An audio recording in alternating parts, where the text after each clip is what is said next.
이제 우리 다 같이 묵도하심으로 주일 얀예배를 시작하겠습니다.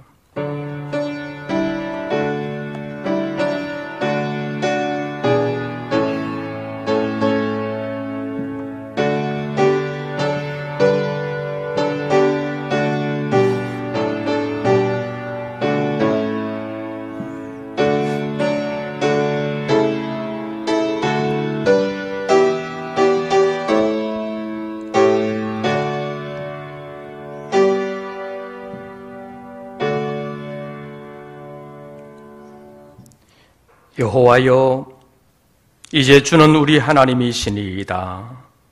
우리는 진흙이요 주는 토기장이시니 우리는 다 주의 손으로 지으신 것이니이다. 여호와여, 너무 분노하지 마시오며 죄악을 영원히 기억하지 마시옵소서. 구하오니 보시옵소서, 보시옵소서. 우리는 다 주의 백성이니이다. 하나님은 영이시니 예배하는 자가 영과 진리로 예배할지니라. 아멘.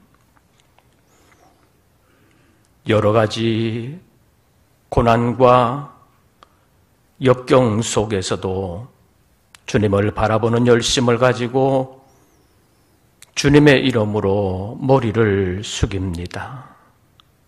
이 나라의 민족을 불쌍히 여겨 주시옵소서. 하나님의 능력의 손으로 안수하여 주시옵소서. 속히 이 나라에 건강과 평강을 허락해 주시옵소서. 오늘도 여러 곳에서, 가정에서, 때로는 골방에서 주님의 이름으로 머리를 숙이는 우리 모든 권속들에게 은혜를 베풀어 주시옵고 기도에 응답하시고 하나님의 은총을 베풀어 주시옵소서. 하루속히 주님의 전에 모여 하나님을 마음껏 찬양하며 예배할 수 있는 날을 허락해 주시옵소서. 이 아침도 주님 함께하여 주심을 믿사오며 우리 주 예수 그리스도의 이름으로 기원하옵나이다. 아멘. 찬송가 618장을 제가 부르겠습니다.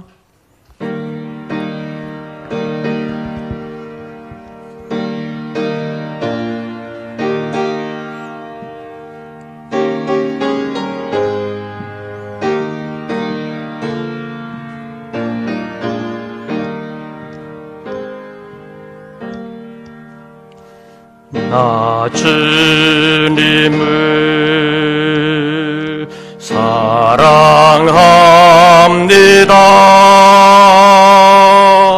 참 사랑해 주를 경배해 한 마음으로 찬양하오니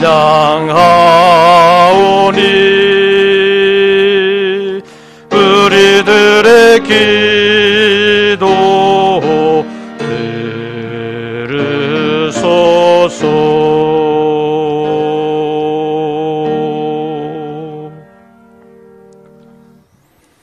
하나님의 말씀을 찾습니다. 신약성경 베드로전서 제4장입니다.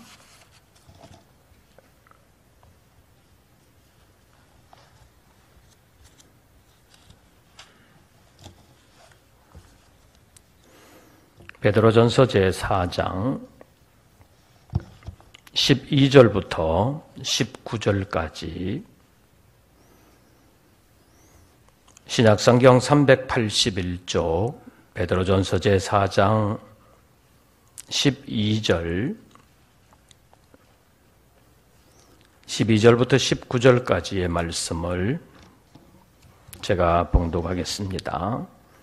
사랑하는 자들아, 너희를 연단하려고 오는 불시험을 이상한 일 당하는 것 같이 이상히 여기지 말고 오히려 너희가 그리스도의 고난에 참여하는 것으로 즐거워하라. 이는 그의 영광을 나타내실 때에 너희로 즐거워하고 기뻐하게 하려 함이라. 너희가 그리스도의 이름으로 치욕을 당하면 복 있는 자로다. 영광의 영 곧 하나님의 영이 너희 위에 계심이라. 너희 중에 누구든지 살인이나 도둑질이나 악행이나 남의 일을 간섭하는 자로 고난을 받지 말려니와 만일 그리스도인으로 고난을 받으면 부끄러워하지 말고 도리어 그 이름으로 하나님께 영광을 돌리라. 하나님의 집에서 심판을 시작할 때가 되었나니 만일 우리에게 먼저 하면 하나님의 복음을 순종하지 아니하는 자들의 그 마지막은 어떠하며 또 의인이 겨우 구원을 받으면 경건하지 아니한 자와 죄인은 어디에 서리요. 그러므로 하나님의 뜻대로 고난을 받는 자들은 또한 선을 행하는 가운데에 그 영혼을 미쁘신 창조주께 의탁할지어다. 아멘. 요즘도 코로나 사태 때문에 그 뉴스를 빼고 나면 별다른 뉴스가 없다고 할 정도로 코로나 바이러스의 감염 확진자와 사망자가 더욱 늘어나고 있습니다. 그래서 많은 사람들이 더욱더 두려워하고 있는 것을 우리가 지금 보고 있습니다. 미국에서는 그동안 검사를 제대로 하지 못하다가 이제 검사자들의 수가 굉장히 늘어나면서 감염자의 수도 폭발적으로 증가하고 있는 것을 우리가 보도를 통해서 알고 있습니다. 캘리포니아 주에서는 매일 수천 명씩 확진자의 수가 늘어나고 있습니다. 그래서 자택 봉쇄령을 내렸다고 합니다. 반드시 필수적인 외출 외에는 집 바깥으로 나가지 말라는 것입니다. 그런데 유럽에서는 사망자들의 수가 상당히 늘어나고 있습니다.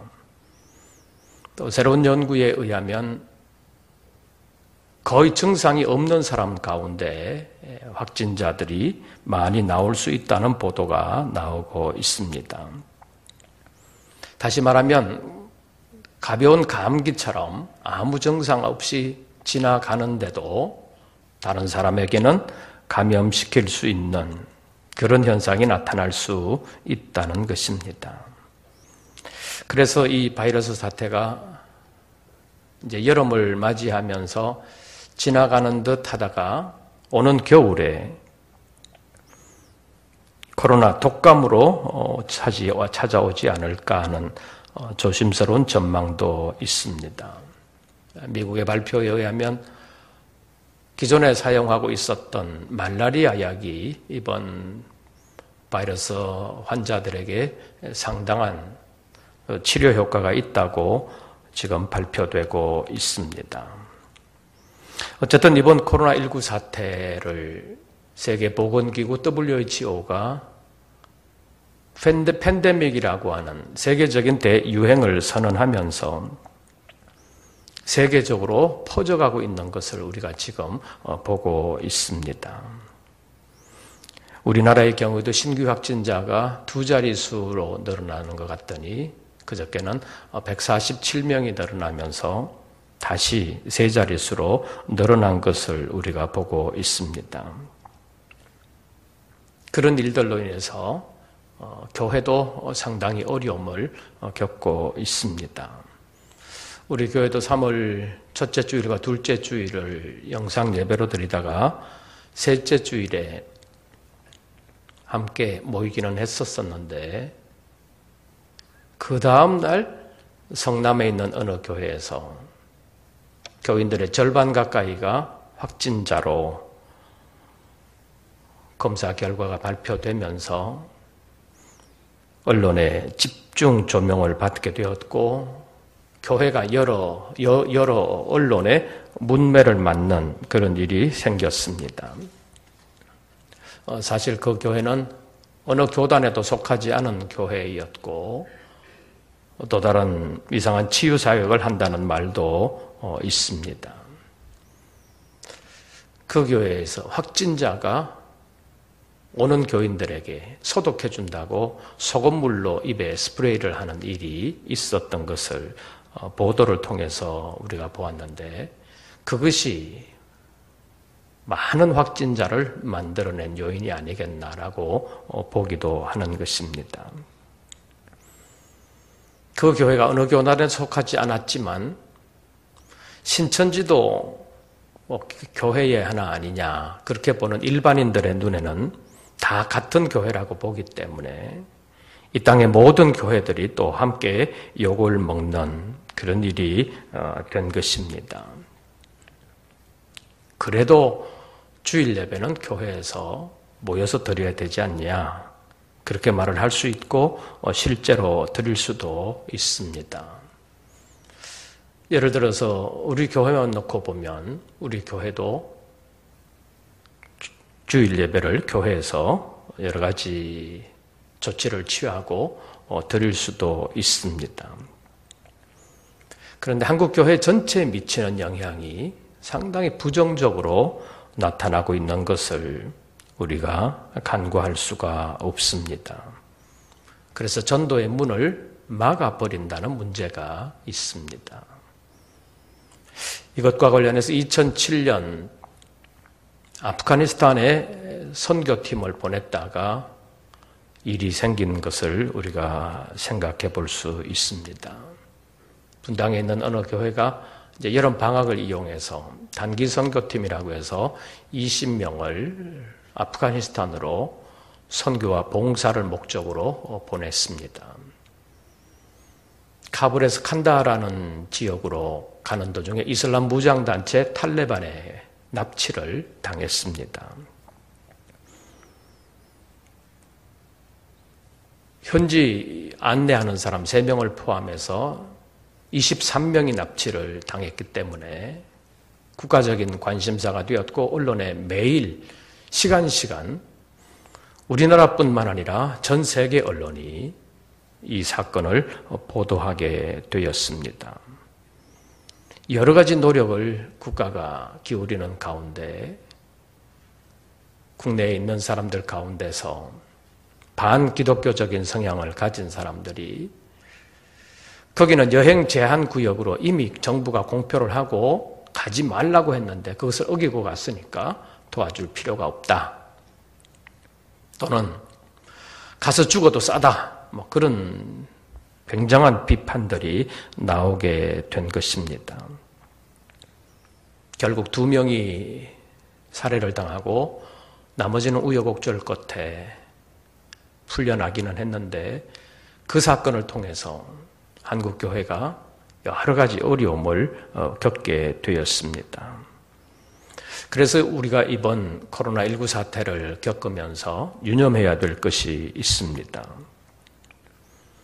신천지 사태로 인해서 이번에 신천지가 많은 사람들에게 알려지는 기회가 되기도 했지만 그것 때문에 한국교회도 상당히 어려움을 겪고 있다는 사실입니다.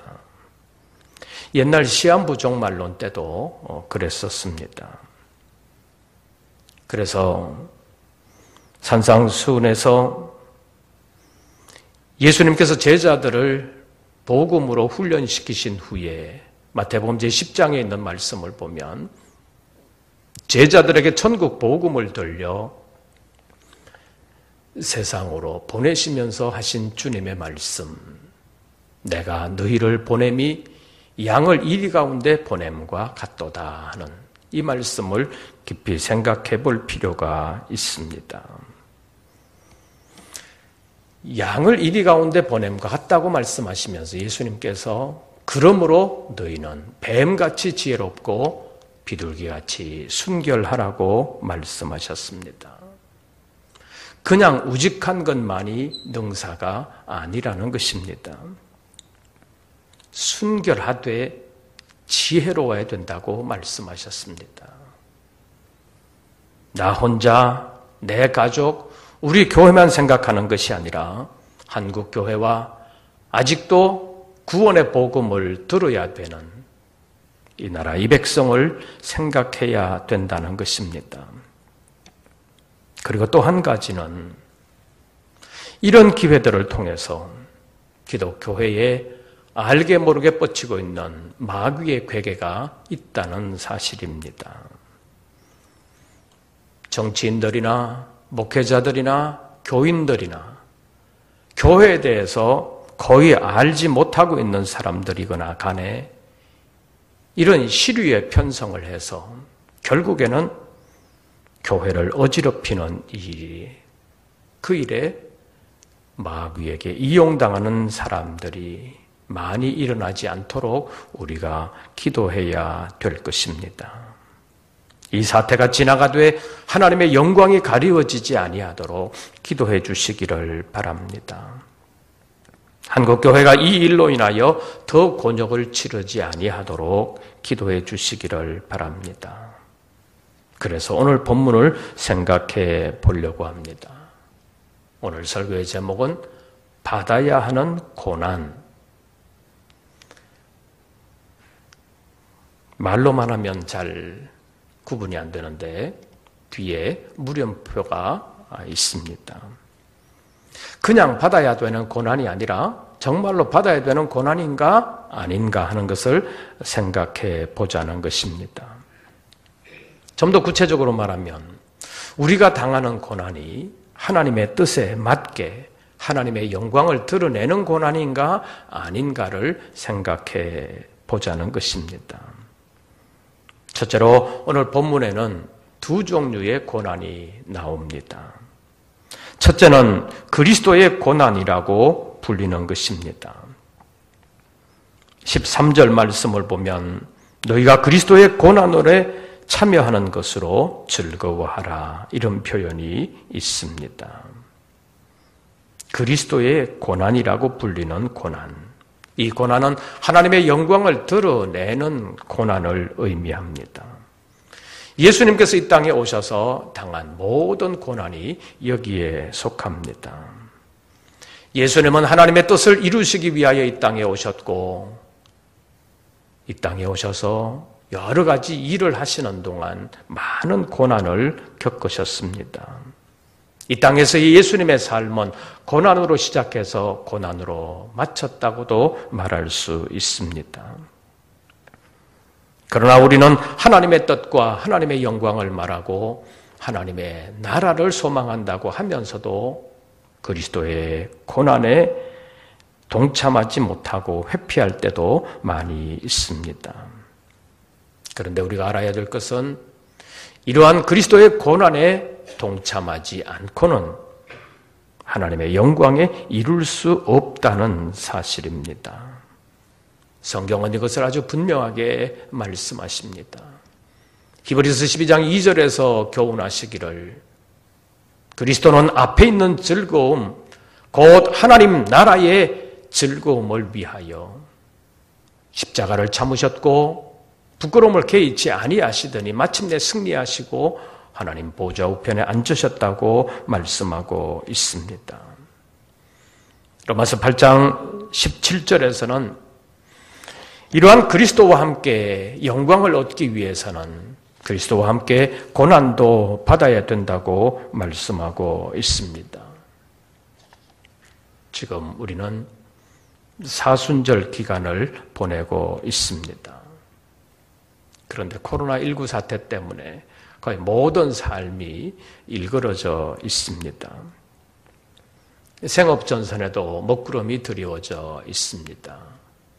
자영업자들은 장사가 안 되고 또 많은 공장 같은 데서는 일거리가 없어서 실업자가 늘어나고 있습니다. 거의 모든 영역에서 경기가 졸지에 곤두박질 치고 있습니다.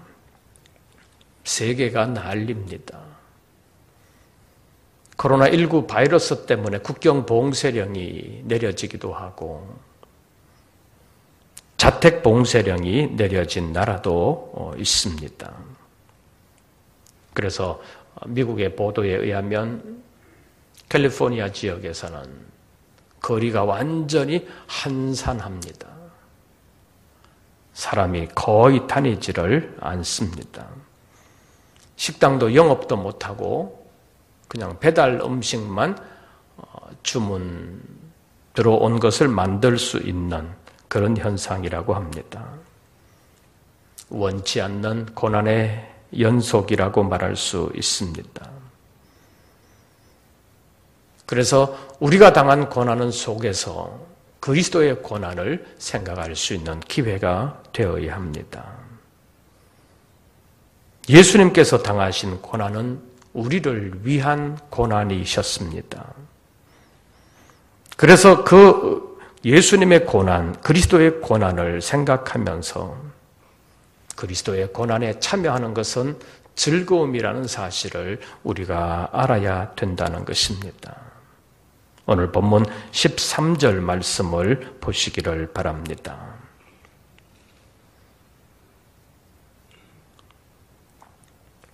오히려 너희가 그리스도의 고난에 참여하는 것으로 즐거워하라. 이는 그의 영광을 나타내실 때에 너희로 즐거워하고 기뻐하게 하려 함이라. 지금은 그리스도의 고난에 참여하는 것이지만 그리스도의 영광을 나타내시는 그날에는 함께 기뻐하고 함께 즐거워할 수 있게 하는 고난이 그리스도의 고난이라고 말씀하고 있습니다. 14절에서도 너희가 그리스도의 이름으로 치욕을 당하면 복이 있는 자로다. 영광의 영 곧 하나님의 영이 너희 위에 계심이라고 말씀했습니다. 그냥 욕을 먹는 것이 아니라 그리스도의 이름으로 욕을 먹으면 복이 있다고 말씀하고 있습니다. 하나님의 영이 함께 하시는 사람이기 때문이라는 것입니다. 사랑하는 성도 여러분, 우리가 당하는 고난이 그리스도를 위하는 고난이라면 기쁨과 즐거움으로 감당해야 합니다. 왜냐하면 하늘에 상이 있기 때문입니다. 그런데 두 번째로 생각해 볼 것은 우리가 당하는 고난 가운데는 그리스도의 고난, 그리스도를 위하는 고난이 아니라 우리가 잘못해서 당하는 고난도 있다는 사실입니다. 본문 15절 말씀 보시죠. 너희 중에 누구든지 살인이나 도둑질이나 악행이나 남의 일을 간섭하는 자로 고난을 받지 말라라고 말씀합니다. 다시 말하면 내가 처신을 잘못해서 고난받으면 안 된다는 것입니다. 이것은 내가 잘못했어도 고난받지 말아라 그 말이 아니라 내가 고난받을 수 있는 잘못을 하면 안 된다라는 의미입니다. 그런데 일반적으로 보면 자기 허물, 자기 잘못은 보여요, 안 보여요? 잘 안 보이잖아요. 자기 허물은 잘 안 보입니다. 그래서 산상수훈에서 예수님께서 말씀하시기를 형제의 눈 속에 있는 티는 보면서도 어떻게 자기 눈 속에 있는 들보는 깨닫지 못하느냐라고 말씀하셨습니다. 자기 허물은 잘 안 보인다는 거예요. 물론 사람은 누구나 사람이기 때문에 다 잘못할 수 있고 허물은 있다. 머리로서는 알아요. 그런데 구체적인 상황으로 들어가면 자기는 별로 잘못한 것이 없다고 생각하는 그런 경우가 대부분입니다. 그래서 구체적인 상황으로 들어가면 자기 허물은 잘 안 보여요.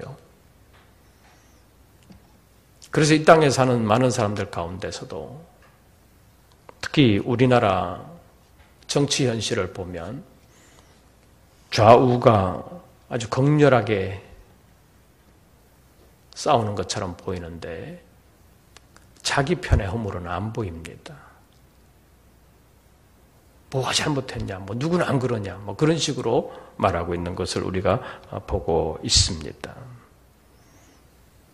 그래서 자기 생각은 다른 사람의 생각보다 늘 현명하다고 생각합니다. 이런 것을 세속적인 관점으로 보면 헛똑똑이가 되는 것이고, 신앙적인 분야에서 보면 바리새인이 되기가 쉽다는 것입니다. 그래서 우리 믿음의 사람들은 늘 자신을 돌아보되 자신의 허물을 생각하면서 내 잘못으로 내가 고난을 당하는 것도 문제지만 내 잘못으로 다른 그리스도인들이 고난을 당할 수 있다는 사실을 염두에 두어야 된다는 것입니다. 왜냐하면 우리 그리스도인들은 한 사람의 자연인으로서만 사는 것이 아니라 그리스도인으로서 살기 때문에 그리스도라는 이름을 안고 산다는 것입니다. 다시 말하면 우리 그리스도인들은 그리스도의 대사격이라는 것입니다. 그래서 내가 잘못하면 그리스도에게로 욕이 돌아가고 다른 그리스도인들에게도 부정적인 영향을 크게 미친다는 사실을 알아야 된다는 것입니다. 그래서 지난 주간에 확진자 수십 명을 낸 성남의 한 교회에서 있었던 그 일은 우리의 가슴을 아프게 한 것이었습니다. 자기들은 자기들의 믿음으로 그렇게 했다고 말할 수 있지만, 그러나 그 일이 다른 사람들에게는 아주 좋지 않은 영향으로 나타나기 때문입니다. 안 믿는 사람들이나 교회에 대하여 잘 모르는 사람들은 교회가 다 그렇다, 예수쟁이들이 다 그렇다고 생각하는 것이 안타깝지만 현실인 것입니다. 사랑하는 성도 여러분, 우리는 다 그리스도의 대사들이라고 말할 수 있습니다. 그리스도의 대사라는 것에 자부심을 가질 필요도 있지만 그만큼 책임도 따른다는 사실을 알아야 합니다. 이 사순절에 그리스도의 고난을 기억하면서 내 잘못 때문에 그리스도가 욕먹는 일이 생기지는 않는지 늘 조심하면서 그리스도인으로서 많은 사람들에게 그리스도의 향기를 드러내는 삶, 너희 착한 행실을 보고 하늘에 계신 아버지 하나님께 영광을 돌리게 하라는 그 주님의 말씀을 기억하는 이 사순절 되시기를 바랍니다. 그리고 인류 역사의 모든 고난은 죄 때문에 일어났다는 사실을 우리가 알아야 합니다.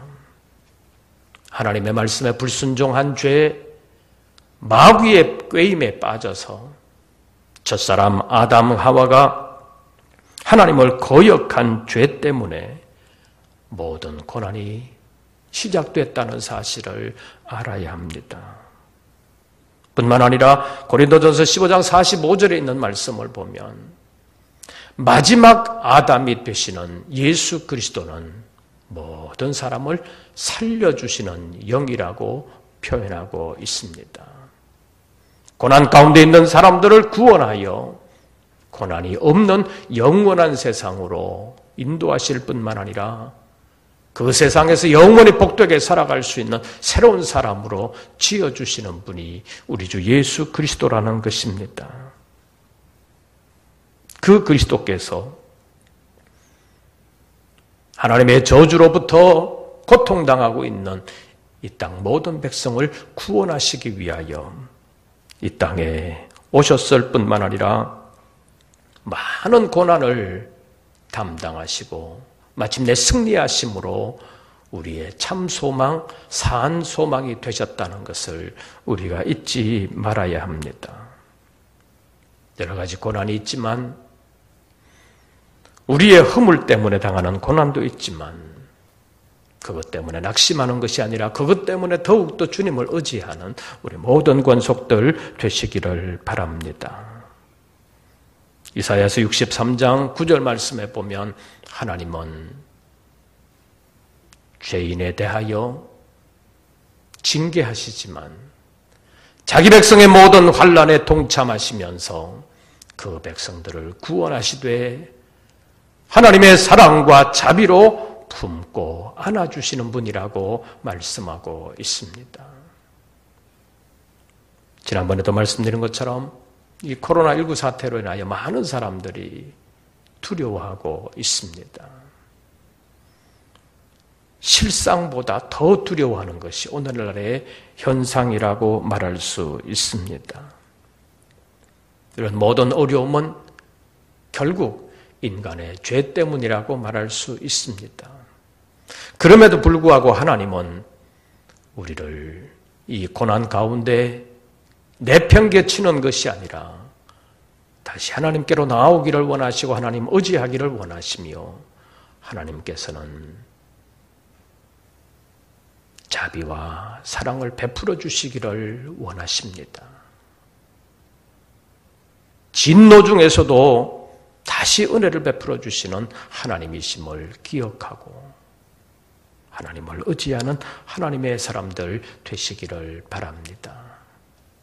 이 사순절을 보내면서 코로나19 때문에 교회 나와서 마음대로 예배하고 찬송할 수 없는 상황이지만 그럼에도 불구하고 지난날 베풀어 주셨던 하나님의 은혜를 다시 한 번 더 기억하고 하나님의 은혜에 감사하는 사람이 되기 위하여 마음을 새롭게 할 뿐만 아니라 모이기를 더욱더 힘쓰기 위하여 준비하고 하나님께서 우리에게 기회를 주실 때 그 기회를 하나님 기뻐하시는 일들로 아름답게 이루어갈 수 있는 우리 모든 권속들이 되시기를 바랍니다.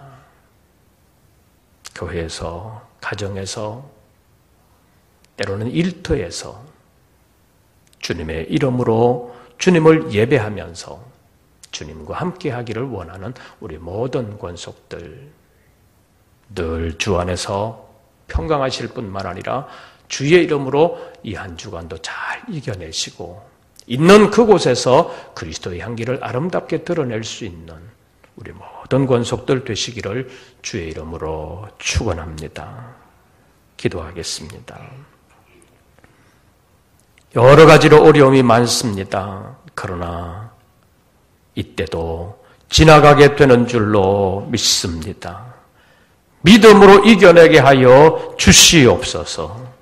믿음으로 잘 견딜 뿐만 아니라 하나님의 영광을 가리지 아니하고 끝까지 주님의 귀한 일에 선한 일에 아름답게 쓰임받는 우리 모든 권속들 되게 하여 주시옵소서.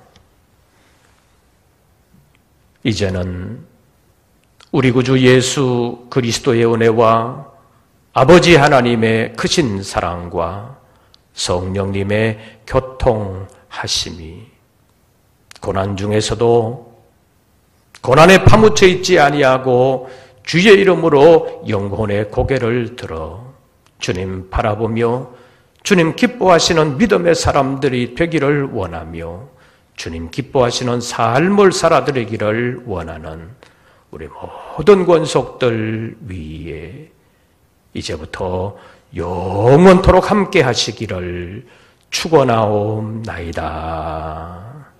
아멘.